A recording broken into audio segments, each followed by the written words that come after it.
Every year, governments draft comprehensive policy documents, and every year, a gap opens up between the announcements made at the podium and the results citizens experience on the ground.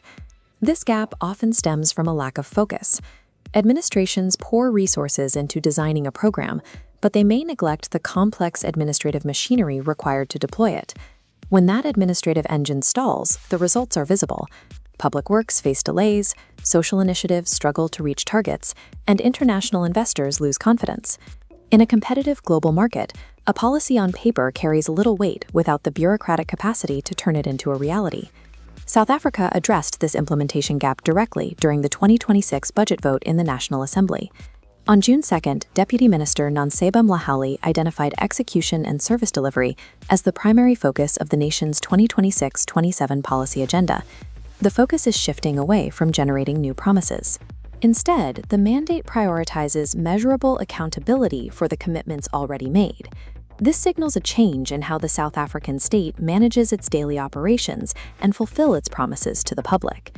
To drive this, the presidency is taking on a specific role, acting as a coordinating institution rather than just a high-level policy center. The first obstacle they must clear is the siloed nature of government. When departments operate in isolation, they often create bottlenecks that can stall a project for years. This diagram shows how the new mechanism works. It draws disconnected departments together into a single pipeline for execution. By centralizing this flow, the government aims to reduce the administrative time that usually sits between a high-level decision and the final deployment of resources. To enforce this, public entities face data-driven pressure. They are now expected to meet specific performance commitments, making their progress visible to the executive branch. The presidency is effectively positioning itself as a national project management office, with the authority to ensure departments work together.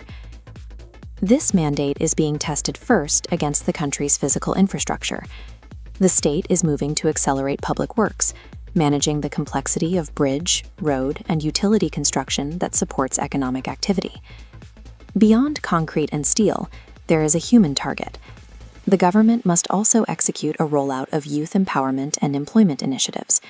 This means delivering programs that equip a young demographic with technical skills, allowing them to integrate into the active workforce. Successfully meeting these visible targets is the method the government has chosen to rebuild public trust and support domestic growth. For local communities, a focus on delivery alters the daily reality. It can lead to the faster arrival of public services, from water access to healthcare staffing. State agencies will now operate under a microscope. Their future funding is being tied to verifiable, ground-level results, rather than just administrative effort. This approach also creates a more predictable environment for domestic businesses. They can align their own capital investments with state projects with more confidence in the timelines. The burden of proof has shifted. The state is now tasked with proving its own competence through the services it provides. This shift toward implementation sends a signal to global capital markets. Investors evaluate a country's risk profile not just by its legislation, but by its institutional capacity to enact it. Demonstrating implementation discipline can lower sovereign risk. When a government proves it can clear its own bottlenecks, it becomes a more attractive destination for foreign direct investment. In a competitive global landscape, the ability to execute efficiently serves as a key measure of a nation's economic credibility.